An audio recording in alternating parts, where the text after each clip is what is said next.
Bonjour à tous, bienvenue dans ce nouveau webinaire organisé par lepetitjournal.com, le journal des Français à l'étranger, le journal que vous lisez tous les matins. Merci à vous d'être connectés. Vous êtes nombreux, j'espère, à nous rejoindre dans ce webinaire aujourd'hui sur la thématique comment candidater au Bachelor in Management, le BSc de ESCP Business School. Nous avons avec nous Anne-Laure Galliano, qui est responsable du recrutement du Bachelor à l'ESCP Business School, justement. Donc, c'est vraiment l'occasion de lui poser toutes vos questions. Elle est là pour y répondre. Vous avez un petit onglet questions en bas à droite avec le petit poser une nouvelle question. Donc, je vais vous mettre un petit bonjour, hop, pour que vous voyez comment ça marche. Vous voyez, c'est très simple. Voilà, bonjour. Donc, dites-nous un petit peu où vous êtes, d'où est-ce que vous vous êtes connecté. Est-ce que c'est le matin pour vous sur le continent américain, le soir pour vous en Asie? Où est-ce que vous êtes? Faites-nous un petit coucou, un petit signe. J'espère que nous allons pouvoir évidemment passer ensemble 3/4 d'heure, 1 heure pour pouvoir répondre justement à toutes les questions concernant la candidature au Bachelor in Management de l'ESCP Business School. Le webinaire sera disponible en replay quelques minutes après la fin du webinaire. Là, nous sommes évidemment en live. Donc, si vous ne pouvez pas assister à tout, rassurez-vous, vous pourrez le revoir après. Vous recevrez un mail genre 4-5 minutes après la fin du webinaire, donc au-delà de 14 heures. Et également, il y aura donc un article dans le petitjournal.com dans les prochains jours avec la vidéo du webinaire qui sera embedée sur YouTube. Donc, pareil, facilement consultable. Et aussi, n'hésitez pas, bien entendu, à faire connaître ce webinaire à vos amis qui ne se sont pas inscrits, mais qui sont intéressés, qui ne savaient peut-être pas que ce webinaire était disponible. Donc, évidemment, le but, c'est de pouvoir informer le maximum de personnes. Voilà, donc encore bienvenue à tous. Faites-nous un petit signe, un petit coucou, dites-nous où vous êtes. Je vais passer la parole à Anne-Laure pour la laisser se présenter et nous présenter aussi en quelques mots ce qu'est le SCP Business School. Merci beaucoup Hervé. Donc, bonjour à tous. Donc, déjà, je suis ravie d'être là. Merci au Petit Journal de renouveler son invitation. C'est un plaisir de pouvoir un petit peu plus vous parler du bachelor et de l'ESCP. Donc moi, je suis Anne-Laure Galliano, comme l'a dit Hervé. Je suis responsable du recrutement et de la promotion pour le Bachelor in Management BSc de ESCP. Donc ESCP, pour ceux qui n'ont pas forcément entendu parler de l'école, donc on est la plus vieille école du monde. On est né en 1819, donc on a un peu plus de 200 ans aujourd'hui. Donc on a un assez long background dans tout ce qui va être l'enseignement et la formation en commerce et en management. Et donc on propose un ensemble assez large de formations, donc qui vont du bachelor, le programme pour lequel on est là aujourd'hui ensemble, jusqu'au PhD. Donc voilà, il y a vraiment toute une proposition, une gamme de formations assez importante. Et évidemment, la spécificité de l'ESCP, son ADN, ça va être l'international, puisque on est une école multicampus, comme on dit. Donc on a 6 campus en Europe, donc Paris, là où je me trouve actuellement, mais on a aussi Turin, Berlin, Londres, Madrid et Varsovie. Donc voilà, il y a vraiment cet aspect international que vous allez voir, on va vraiment retrouver dans le bachelor. Et voilà, c'est vraiment une formation qui est en management, en anglais, à l'international, et c'est vraiment l'ADN de l'école, pour le coup. Bon, ça correspond bien à nos internautes, effectivement. On a Antonin qui est à Madrid. Bonjour Antonin. Donc les autres, faites-nous signe, faites-nous un petit coucou avec l'onglet poser une nouvelle question et puis posez vos questions surtout parce que nous sommes là pour ça.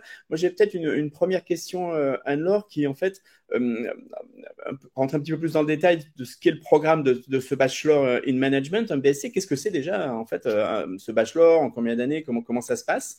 Et puis, je vous laisse déjà répondre à cette question et après, on en a beaucoup d'autres.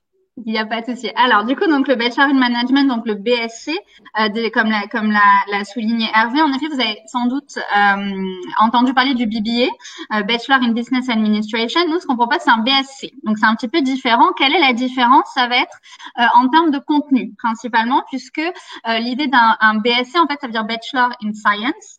Et donc, comme son nom l'indique, la différence entre un BBA et un BSc, c'est que le BSc va être un petit peu plus focalisé, un peu plus intensif en termes de matière quantitative. C'est-à-dire qu'on va rechercher des étudiants qui ont une appétence pour les mathématiques, pour les chiffres. Voilà, il faut aimer les chiffres, il faut aimer les maths.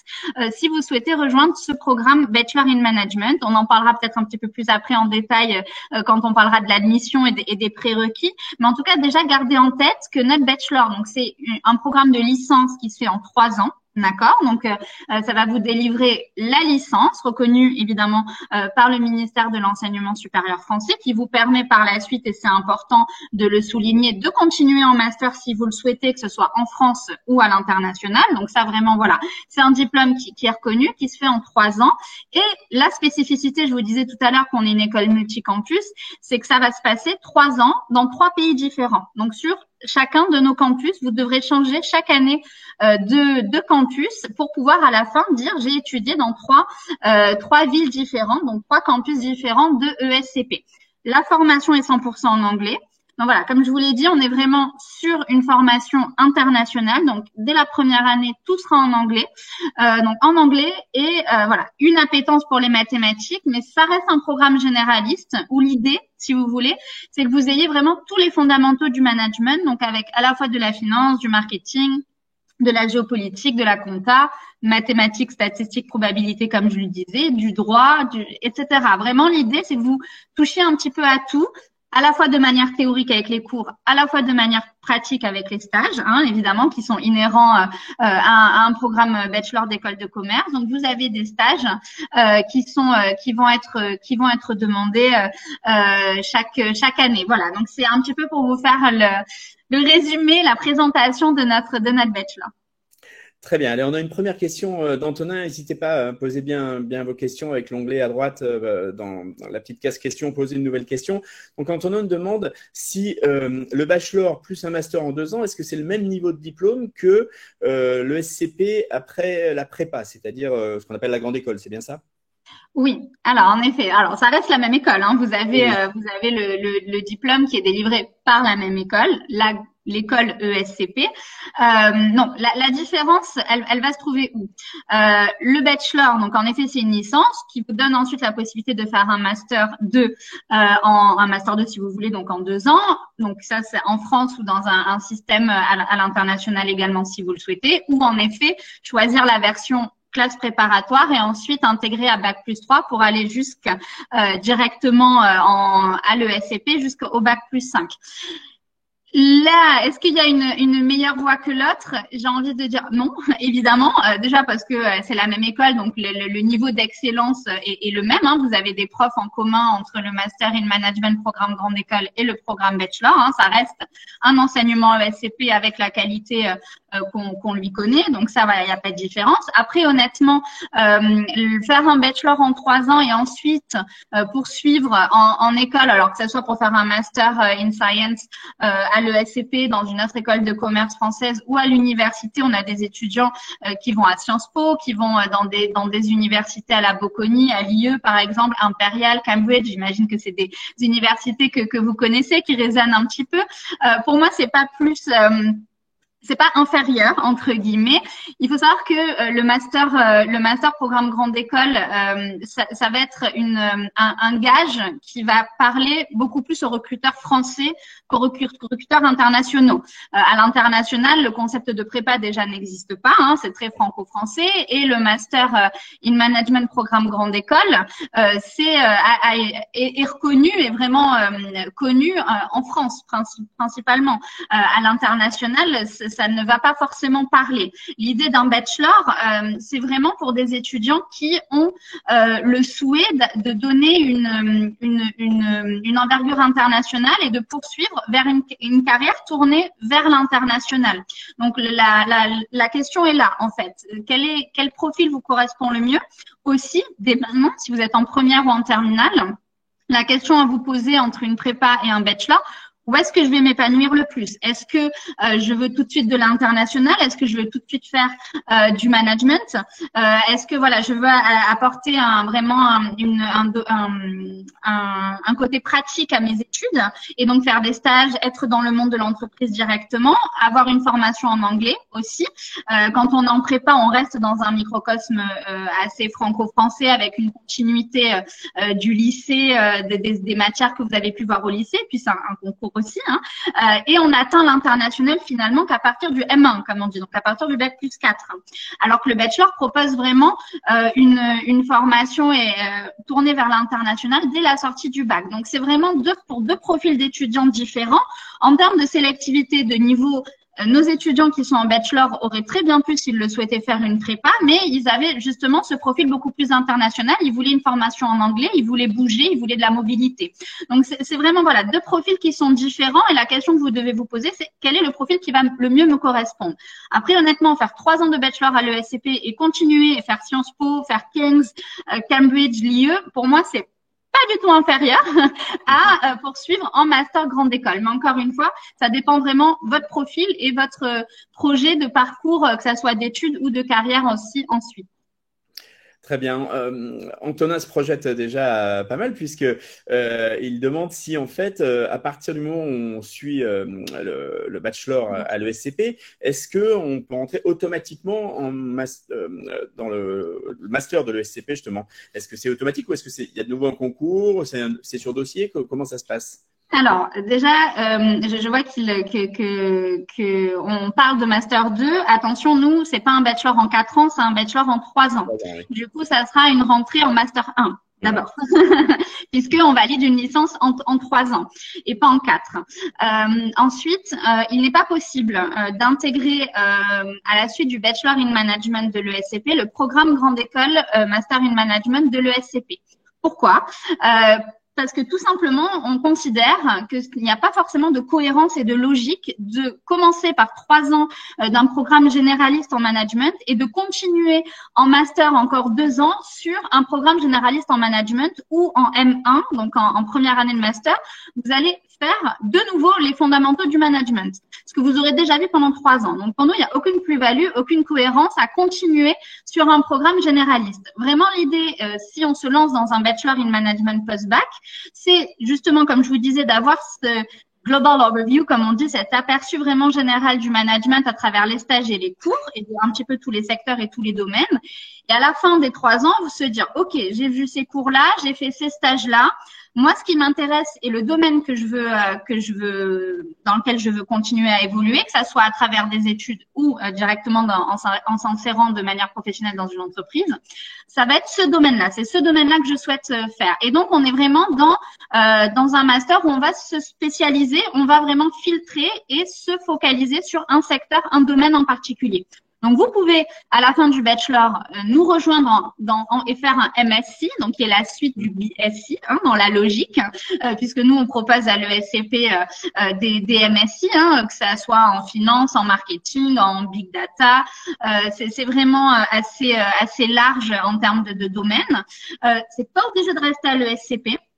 Évidemment, si vous avez un domaine qu'on propose et qui vous plaît, on vous invite évidemment à candidater. On doit repasser par un processus de candidature. Alors évidemment, avoir fait un bachelor à l'ESCP est un atout, une plus-value évidemment, parce qu'on connaît le niveau de l'école. Mais quand on fait un master in science, il y a un projet professionnel aussi derrière qui doit être construit, puisque là, on va se spécialiser et on va quand même vous demander pourquoi vous souhaitez rejoindre un MSc en finance, par exemple. Quel est votre projet, quel est votre objectif? Et donc, on doit passer par une épreuve de sélectivité, une candidature. Voilà, donc ça, en tout cas, ça ne bougera pas. Mais voilà, l'idée, elle est là.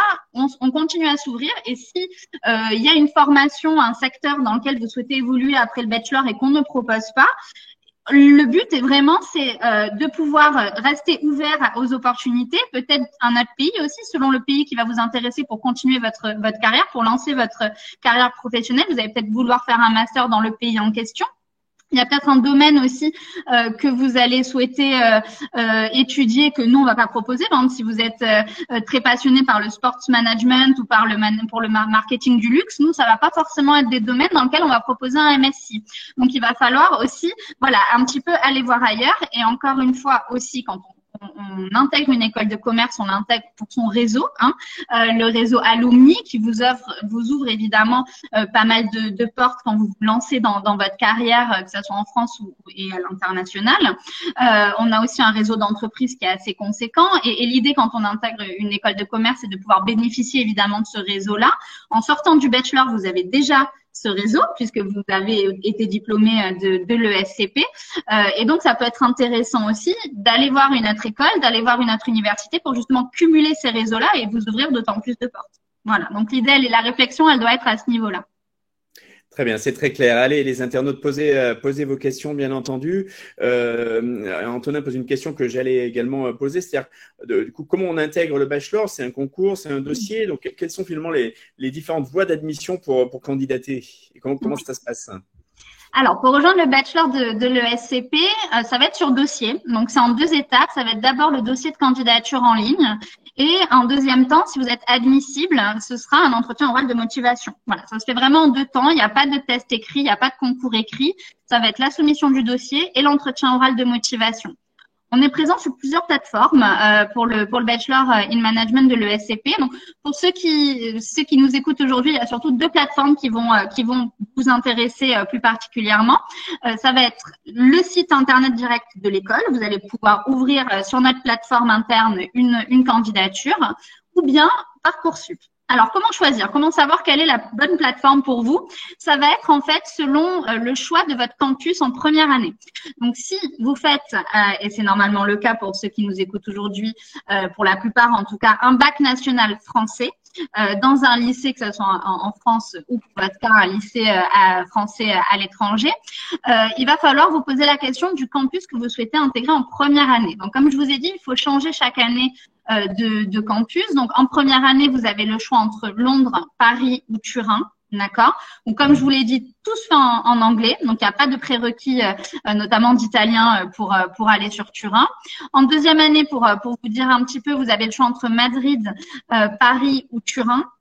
Madrid, il faut un niveau B1 en espagnol. Donc, c'est-à-dire qu'il faut que vous ayez suivi un cours de LV2 ou LVB espagnol pour pouvoir être éligible sur Madrid, puisqu'on a 2 cours qui sont en espagnol au second semestre. On va vous demander la même chose pour le français à Paris, mais normalement, si vous nous écoutez aujourd'hui, il n'y aura pas de problème pour le B1. Et en dernier choix, pour la deuxième année, ça sera donc Turin, où là, pareil, tout est en anglais, pas de prérequis d'italien.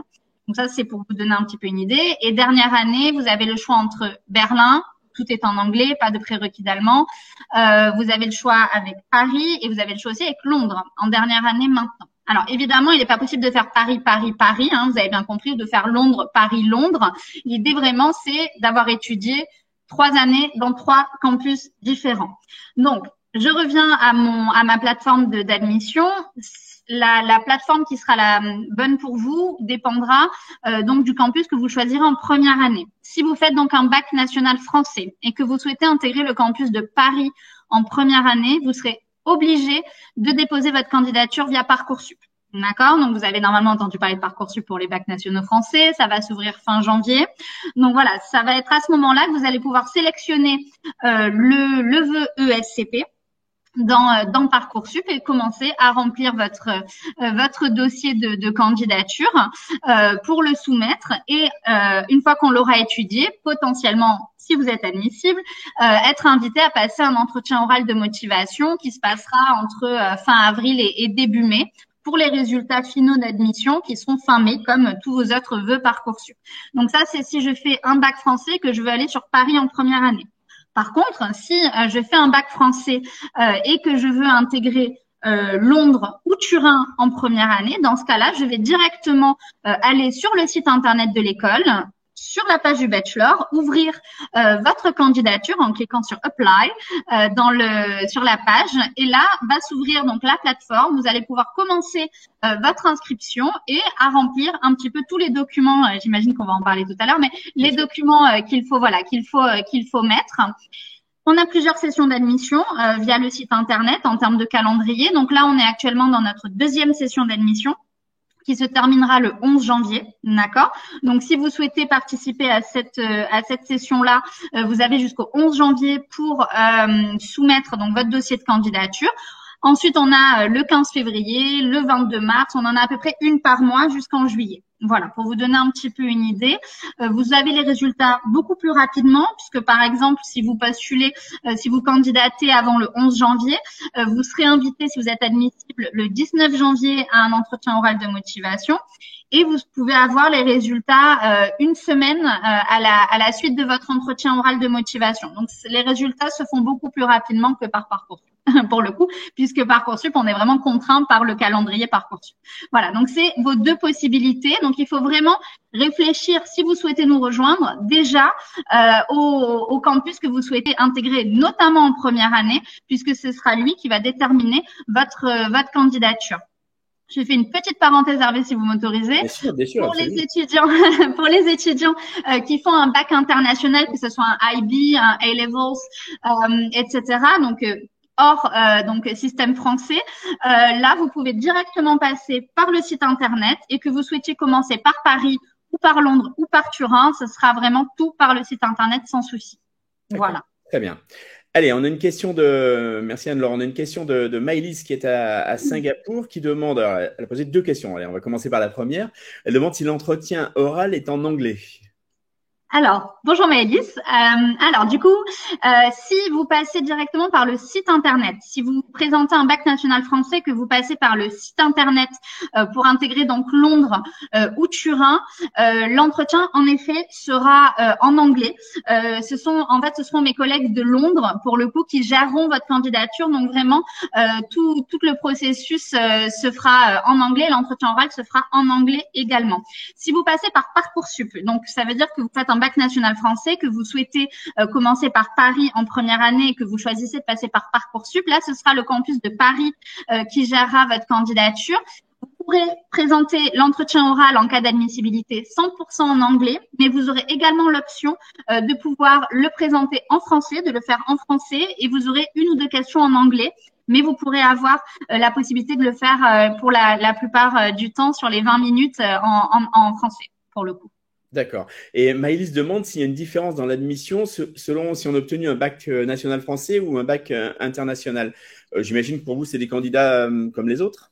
Non, exactement. Il y a vraiment aucune différence. On recrute dans le monde entier des étudiants qui viennent de tous les systèmes. Donc, il n'y a pas de plus-value à avoir fait un bac national français ou un IB. Vraiment, voilà, on est très au courant de chaque système, des notations, etc. Donc, on a vraiment une évaluation et une étude des dossiers qui est vraiment harmonisée. Donc, ça, ne vous inquiétez pas là-dessus.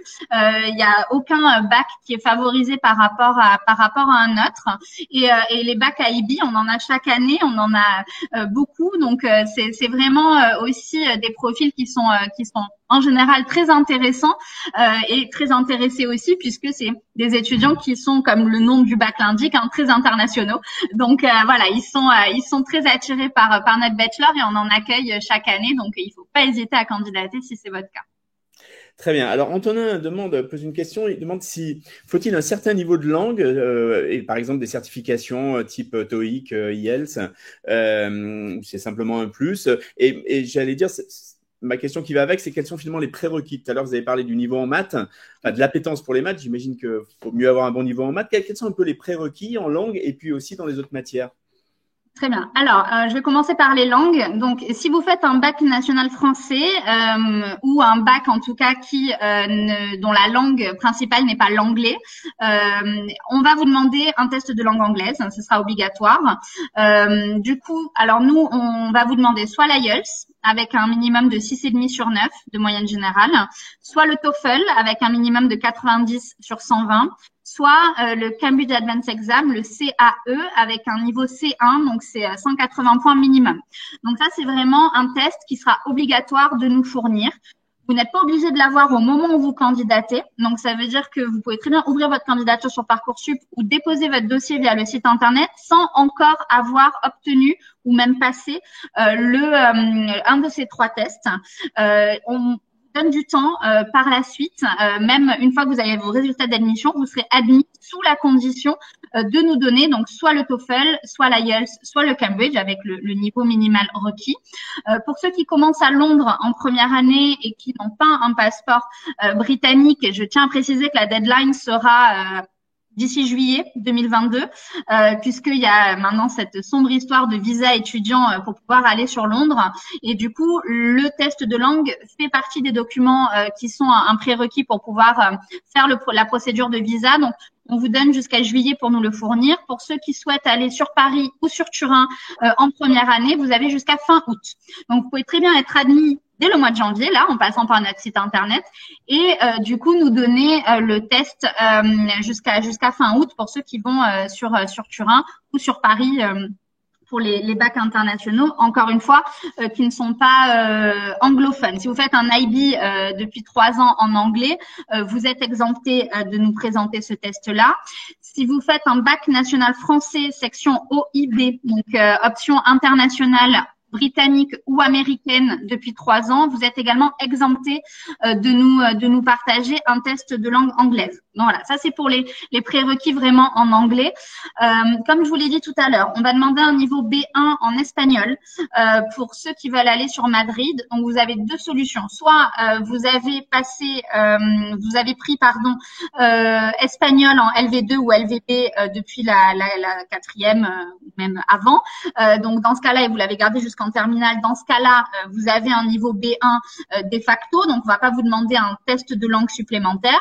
Par contre, si vous parlez espagnol couramment ou en tout cas niveau B1 ou plus, mais que vous n'en faites pas à l'école et que voilà, vous n'avez pas étudié ou des résultats qui nous permettent de voir votre niveau en espagnol, on va vous demander de passer le DELE ou le CIELE niveau B1, qui sont des tests de langue qui correspondent un peu au TOEFL ou à l'IELTS en anglais ou au DELF en français, et qui vont nous prouver que vous avez le niveau B1 suffisant pour rejoindre le campus de Madrid en 2e année, sachant qu'il faut vous présenter le B1 au moment de l'inscription, enfin c'est-à-dire avant d'entrer dans le bachelor. Vous pouvez pas nous le donner à la fin de la première année du bachelor.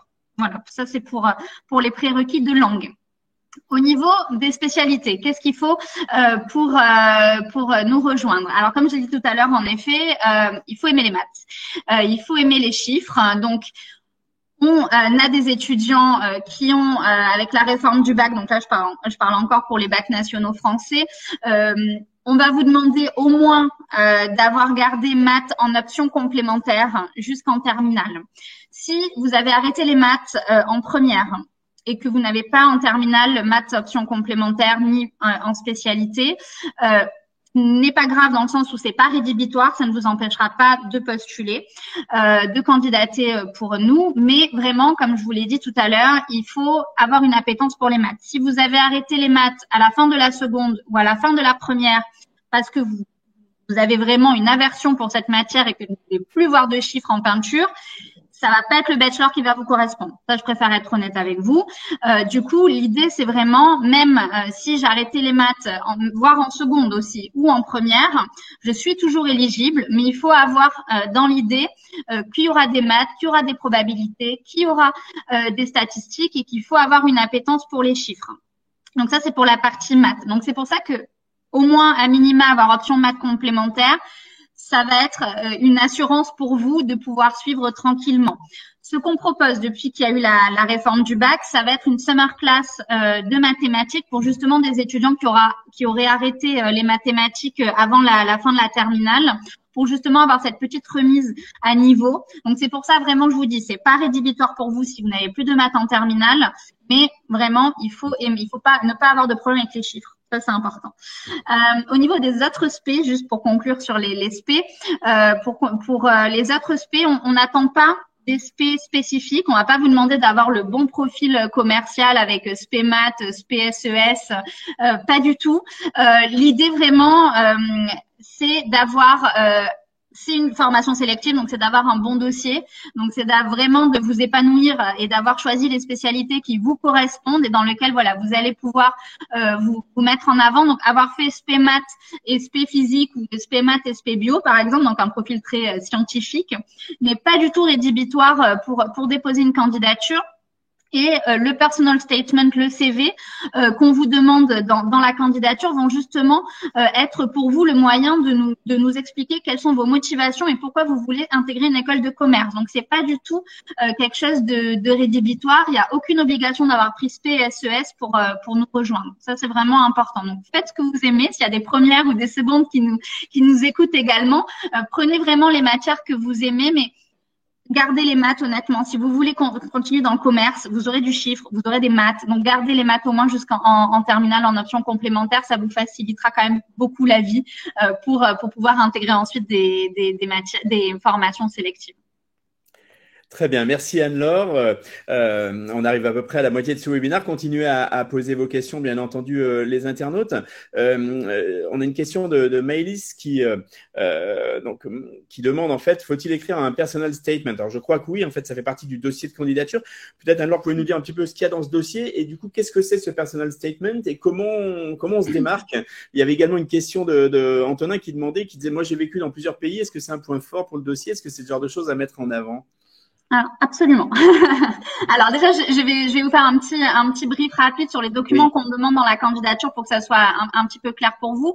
Donc, nous, quand on regarde une candidature, on va l'évaluer vraiment sur deux angles. L'angle évidemment scolaire, donc vos résultats, sans surprise.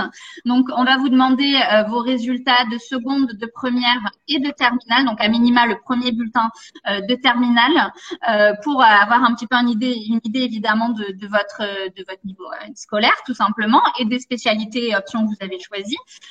On va aussi vous demander le nom, le prénom et l'adresse email d'un professeur référent que nous allons contacter pour avoir un petit peu avec un formulaire pour avoir un peu une recommandation sur quel élève vous êtes au sein de votre lycée.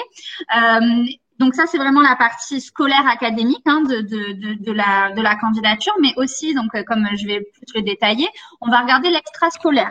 Donc qui vous êtes en dehors de l'école et un petit peu votre vécu, votre expérience, votre background, j'ai envie de dire. Et donc ça, on va l'analyser basé sur deux documents, donc le personal statement et le CV, également comme j'ai dit tout à l'heure. Donc pour répondre à la question sur l'expatriation, les différentes villes, pays que vous avez pu expérimenter, dans lesquels vous avez pu vivre, évidemment c'est un atout, évidemment il faut le mettre en avant. Comme j'ai dit tout à l'heure, nous on recherche vraiment des étudiants qui ont une appétence pour l'international et d'avoir eu la chance de pouvoir vivre, être à l'école et vraiment s'immerger dans plusieurs pays, plusieurs cultures, même un pays étranger, c'est déjà beaucoup. C'est quelque chose vraiment qui est à mettre en avant, que ça soit dans le personal statement, dans le CV. Il faut pas hésiter à en parler et à dire ce que ça vous apporte, ce que ça vous a apporté. Donc ça, c'est la première chose à bien avoir en tête. Pour le personal statement, du coup, ça va être un essai, donc en effet qui ressemble vraiment, c'est un exercice vraiment à l'anglo-saxonne, comme vous avez, comme on vous demande sur UCAS, sur Common App par exemple. Donc c'est un essai à rédiger obligatoirement en anglais, qui fait, donc ça je parle plus pour le site internet de l'école, donc qui doit faire une page et demie Word à peu près, donc 1000 mots maximum. Et l'idée, si vous voulez, ça va être de répondre à deux questions. Quelle est votre motivation pour rejoindre le Bachelor in Management de l'ESCP et pourquoi vous pensez avoir le profil qui correspond au programme? Donc justement le côté international, pourquoi le management, pourquoi vouloir étudier 3 ans dans 3 pays différents, etc., etc. Donc l'idée c'est vraiment de se présenter, d'expliquer pourquoi vous êtes intéressé par le Bachelor in Management et qu'est-ce que le Bachelor peut vous apporter. Et vice versa. Qu'est-ce que vous pouvez aussi apporter au bachelor? Donc, vraiment les deux questions. Quelle est ma motivation et pourquoi je pense être le profil qui correspond à ce programme. Donc, c'est ces deux petites questions-là qui doivent être en fil d'Ariane pour le personal statement. Très bien, parfait. Merci Anne-Laure. Allez, les internautes, continuez à poser vos questions. On est notre experte Anne-Laure Galliano, qui est en charge, responsable du recrutement justement de ce bachelor. Vous l'avez vu, elle est là pour répondre à toutes vos questions. Elle le fait très précisément, donc c'est le bon moment. Moi, j'avais une question. Anne-Laure, en quoi consiste l'entretien de motivation et comment bien le préparer en fait? Comment vous avez dit ça dure une vingtaine de minutes, mais finalement sur quoi on va être interrogé, sur comment se présenter? Comment ça se passe d'ailleurs? Est-ce que c'est en visio aujourd'hui? Alors, oui, oui, oui. J'imagine. Aujourd'hui, alors dû évidemment aux restrictions sanitaires et puis voilà, quand vous êtes un petit peu partout dans le monde, c'est vrai que ça va toujours être plus simple pour vous de pouvoir vous connecter et passer cet entretien oral. Donc aujourd'hui, c'est la norme pour tout le monde, hein, même quand on est près des campus, malheureusement.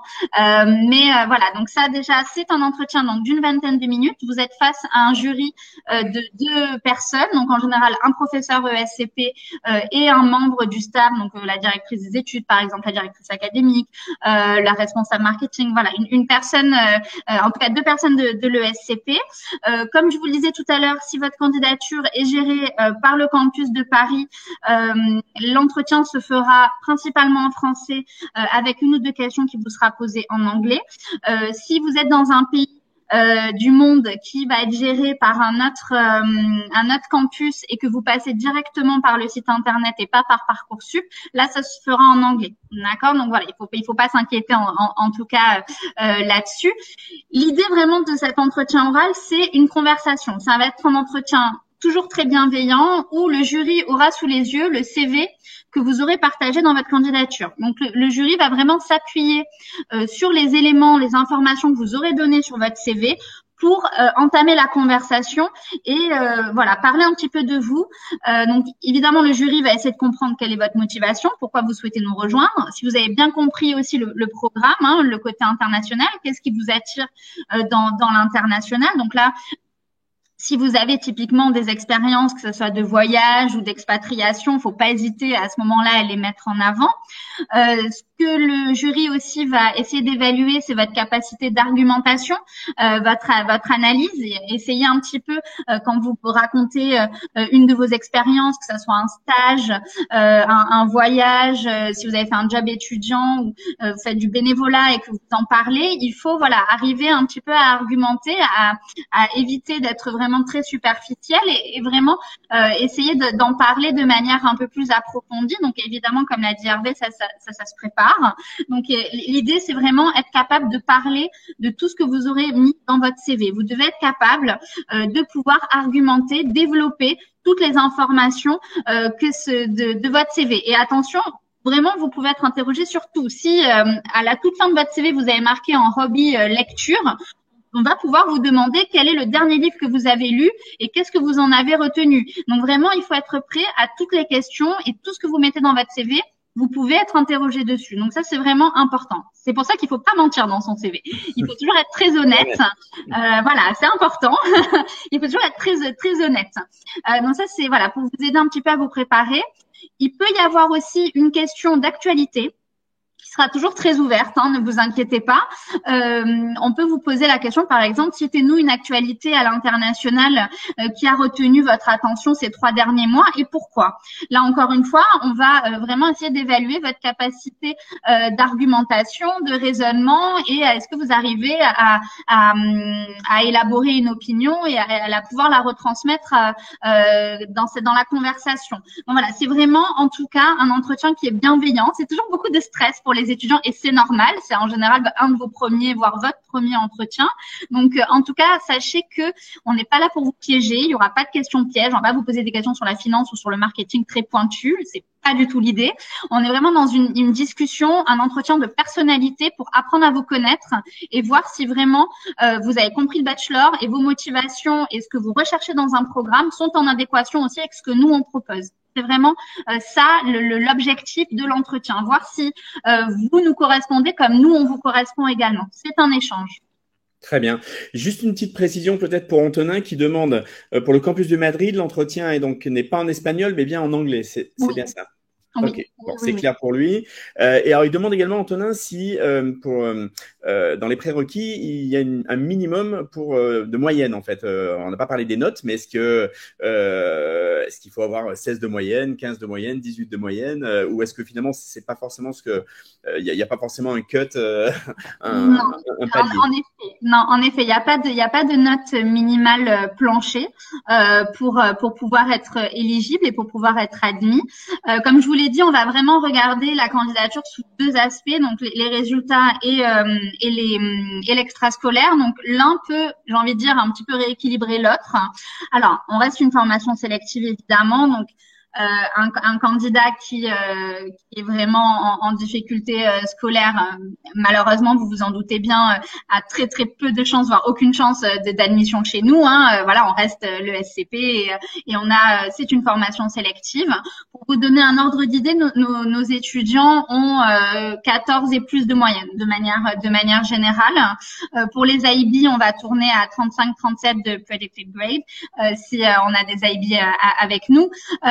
Mais voilà, l'idée, elle est vraiment, il n'y a pas de note plancher. Si vous avez 13 et demi, mais qu'à côté en extrascolaire, vous faites du sport à haut niveau en compétition, que vous avez vraiment une passion ou vraiment une activité très prenante et qui vraiment vous démarque, on va étudier vraiment l'ensemble qui vous aide vraiment dans son ensemble. Donc voilà, il faut en tout cas, et je suis là pour ça aussi, hein, je suis là pour vous répondre aujourd'hui, mais je suis également là pour accompagner les étudiants de manière individualisée. Donc si vous avez des doutes, si vous n'êtes pas trop sûr de savoir si vous êtes éligible ou pas, il faut pas hésiter à nous contacter, puisque moi vraiment je vais pouvoir voir avec vous un petit peu, parler plus en détail de votre profil, de votre dossier et autant scolaire que extrascolaire, et on peut voir ensemble si il y a s'il y a possibilité d'éligibilité pour vous. Mais en tout cas, il faut pas se censurer et il faut pas hésiter, voilà, à en parler. Donc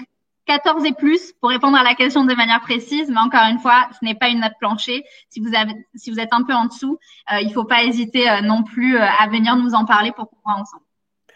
Très bien, parfait, c'est très clair, merci beaucoup. Maëlys avait posé une question, apparemment elle fait du chinois, donc enfin j'imagine, parce qu'elle dit j'ai vu que vous proposez chinois, y a-t-il des niveaux? Si vous voulez répondre à cette question. Alors oui, avec plaisir. Donc en effet, on a l'option mandarin qui est disponible donc dès la première année du bachelor. Vous avez peut-être vu passer, si vous êtes un petit peu renseigné sur le site internet, on propose une première année à l'université de Tsinghua, c'est un échange. Malheureusement, au vu de la situation actuelle, on a fermé entre guillemets, en tout cas limité l'accès à ce partenariat d'échange uniquement pour les étudiants chinois, donc qui sont sur place déjà et qui vont pouvoir de manière plus facile accéder à l'université. Par contre, ce qu'il est possible de faire pour des étudiants, si vous êtes intéressé par la Chine et que vous souhaitez faire un échange en Chine, en dernière année du bachelor, il est possible de passer un semestre à Shanghai dans une de nos universités partenaires, l'université de Tongji, où vous allez avoir la possibilité du coup d'étudier un semestre. Donc il faut aller soit sur Londres, soit sur Berlin pour pouvoir bénéficier donc de ce deuxième semestre, enfin de ce semestre 6 hein, du coup parce que ce sera votre dernier semestre de bachelor directement donc en Chine. Donc il y a cette possibilité là. Et évidemment si vous avez voilà une envie, un intérêt particulier pour le marché chinois, pour la Chine, vous pouvez commencer ou continuer votre apprentissage du chinois, hein, parce qu'on propose vraiment tous les niveaux. Donc, si vous avez déjà fait chinois et que vous souhaitez le continuer, que vous avez déjà un niveau en chinois ou vous avez déjà passé le HSK 1, 2, 3, vous pouvez évidemment continuer l'apprentissage du chinois, du mandarin chez nous pour potentiellement, si vous le souhaitez aussi, faire donc cet échange en dernière année directement en Chine. Très bien. Antonin demande s'il est prévu d'ouvrir d'autres villes, donc je traduis d'autres campus, j'imagine. Il pense aux USA, au Canada. On a parlé de la Chine. Ou est-ce que peut-être il y a des possibilités dans les 3 années sur des stages, comme vous l'avez dit, avec des universités partenaires? Oui, alors en effet, pour l'instant, on n'a pas en prévision d'ouvrir un campus ESCP à proprement parler, que ce soit aux US, au Canada ou en Chine, ou pour l'instant ailleurs aussi. Pour l'instant, on On reste attendait le scoop. Non, non, non, il n'y aura pas de scoop aujourd'hui.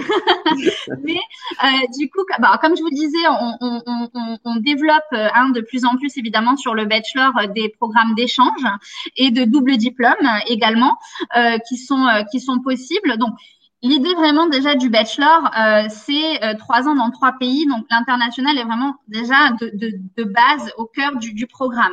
Vous avez 18, 19, 20 ans, vous arrivez sur le bachelor, c'est déjà une expérience assez riche et assez intense de devoir avoir cette mobilité tous les ans.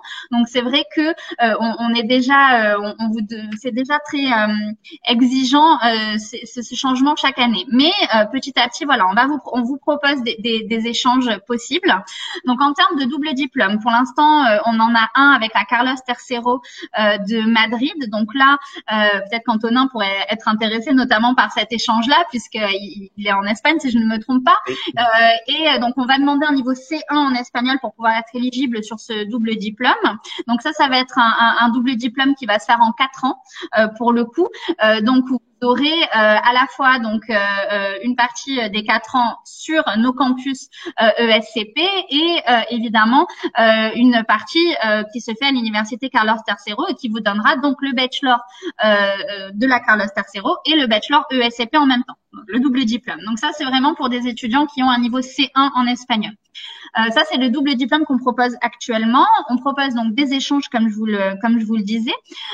Donc, la Chine, comme je vous l'ai dit, donc en dernière année, au semestre 6, donc à l'université de Tongji, pour ceux qui seraient intéressés par le marché chinois. Et on propose également un programme d'échange qui vient de s'ouvrir avec Moscou, donc la Business School HSE, qui va vous permettre, pareil, de faire un échange en Russie si vous êtes intéressé par la Russie, le marché russe, et que vous souhaitez avoir une expérience un petit peu plus loin que l'Europe. Ça sera aussi possible pour vous.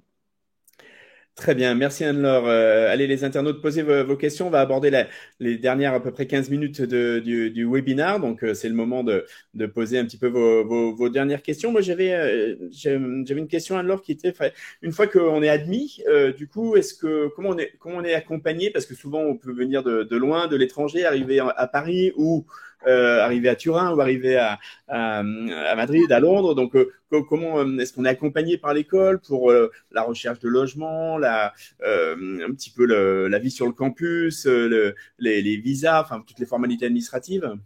Oui, toute la vie logistique, en effet. C'est ça, exactement. Oui, non, mais c'est une très bonne question. Alors, vous avez dû voir peut-être que nos campus sont dans le centre des villes. Donc, en termes de logement, malheureusement, on ne peut pas vous accueillir sur place, on n'a pas la place. Du coup, vraiment, ça va être à vous, de votre responsabilité, de trouver un logement, donc que ce soit en résidence universitaire ou en colocation, en studio, etc., selon vos envies.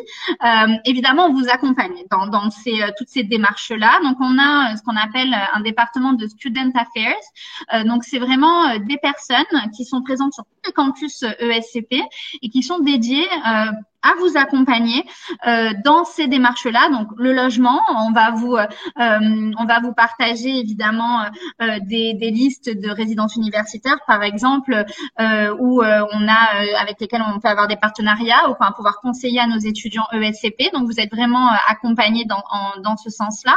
Que ça soit aussi tout bêtement au niveau de la sécurité sociale. Si vous changez de pays et que vous rentrez dans un nouveau régime, on va pouvoir répondre à vos questions, vous accompagner aussi dans ces démarches-là. Si vous allez à Londres, l'Oyster Card, à Paris, le Navigo, toutes ces petites questions-là qui peuvent paraître bêtes, mais quand on arrive sur place, on n'est pas forcément au courant, et vraiment, on a ces personnes-là qui sont présentes pour vous accompagner dans toutes ces démarches administratives-là, que ça soit donc sur Londres, sur Paris ou sur Turin en première année, sans souci. Il y a la question du visa. En effet, que j'ai mentionné tout à l'heure, notamment pour Londres, si on n'a pas un passeport britannique, qu'on a un passeport maintenant européen ou international, on doit faire un visa étudiant, et on a un visa officer qui est sur Londres et qui va vous accompagner vraiment dans la démarche du visa aussi. Donc voilà, vous êtes accompagné, vous avez les informations disponibles. On fait des webinaires également à partir du mois de mars-avril, justement sur toutes ces thématiques-là. Donc, vous avez les informations et vous avez des personnes qui vous suivent vraiment pour préparer avec vous accompagner dans votre arrivée sur le bachelor. Parfait. La question se pose aussi pour le projet professionnel. Est-ce que dans ces 3 ans, est-ce qu'on peut faire des stages en entreprise? Est-ce que vous avez, j'imagine, un service carrière pour peut-être aider à contacter des entreprises? Vous avez parlé également du réseau d'alumni. Comment ça se passe? Alors, on doit faire des stages, en effet. Je confirme, ce n'est pas une option. Alors, en première année, vous avez une option là pour le coup de faire le stage, c'est très fortement recommandé, mais le stage reste optionnel en première année. Donc, si vous voulez, pour vous donner un ordre d'idée, vous avez cours de septembre jusqu'en avril, et à partir du mois de mai, c'est vraiment le temps du stage. Donc, vous êtes vraiment à 100% en stage en entreprise. Donc, la première année, le stage est non obligatoire, mais très fortement recommandé. Deuxième et troisième année, le stage va être obligatoire. Par contre, on a un service carrière qui donc est présent pareil sur chacun de nos campus, donc Londres, Paris ou Turin. En première année, vous avez accès à ce service carrière, évidemment deuxième et troisième année aussi, n'importe où vous soyez sur nos campus européens, et ils sont vraiment là pour alors déjà vous coacher entre guillemets sur comment chercher l'entreprise, comment faire sa candidature pour un stage en entreprise. Ils sont aussi l'intermédiaire entre l'entreprise et vous et les étudiants, et donc ils vont pouvoir, si vous êtes intéressé par exemple, je sais pas moi, dans la mode, dans la cosmétique, et vous voulez faire du marketing, on va pouvoir aussi voilà, vous faire bénéficier du réseau et vous aider à trouver, candidater pour le stage qui pourra vous intéresser. Donc l'idée, c'est vraiment de solliciter, de ne pas hésiter dès la première année de toute façon à contacter le service carrière, que vous soyez sur Londres, sur Paris ou sur Turin, et chaque année de tirer bénéfice de leur expertise et de leur connaissance de l'entreprise. Encore une fois, le bachelor, c'est vraiment à la fois de la théorie et de la pratique, et vous aurez vraiment cette immersion en entreprise chaque année, parce que l'idée, encore une fois, c'est d'être opérationnel à la fin des 3 ans. Alors justement, puisque vous dites opérationnel à la fin des 3 ans, quels sont les débouchés possibles à la suite de ce cursus? Est-ce que c'est plutôt de la poursuite d'études, ou est-ce qu'on se lance sur le marché du travail en France, à l'étranger, qu'on a des possibilités? Alors, on a les deux cas de figure. On est à peu près équilibré. On a 50-50 au niveau de nos promos sortantes. Donc, vous avez la possibilité, comme on en parlait tout à l'heure avec les masters, de continuer en master, que ce soit en France, donc en école ou à l'université, ou ailleurs dans le monde, que ce soit donc alors en Europe évidemment. Il y en a qui vont à l'IE de Madrid, la Bocconi en Allemagne, etc., etc. Bon, je vais pas tous les faire, mais vous avez compris l'idée.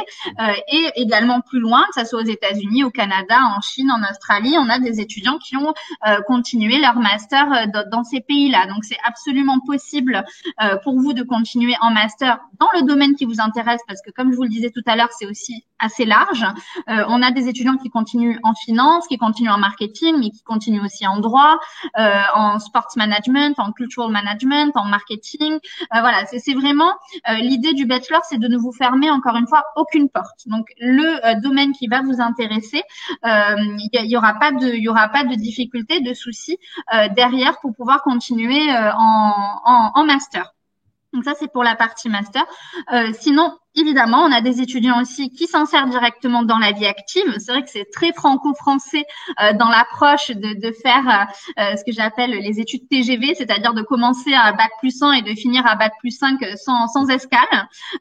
C'est pas du tout le parcours que peuvent avoir les étudiants à l'étranger, notamment dans les pays anglo-saxons, où il peut être plus apprécié en général de faire un bachelor, de s'arrêter, de gagner en expérience professionnelle pendant 3, 4, 5 ans et de revenir potentiellement ensuite pour faire un master spécialisé ou un MBA. Donc, ce sont vraiment deux approches différentes, et c'est pour ça qu'on a des étudiants à la fin du bachelor qui s'insèrent directement dans la vie active. Alors, on va pas se mentir, en France, avec une licence, on a très peu de chances d'intégrer des entreprises à des niveaux cadres, à des niveaux managériels. Ça, c'est clair et net. Je vais pas vous vendre quelque chose qui n'existera pas. Par contre, évidemment, à l'étranger, ce n'est pas du tout un frein de pouvoir intégrer en entreprise des postes de consultant junior, de manager junior, etc. Donc ça, il faut vraiment en avoir conscience. Encore une fois, on est une formation qui vous permet d'être opérationnel et de vous projeter dans des études internationales. Dans des formations, dans des entreprises, internationales. Dans des emplois à l'international, oui. Exactement.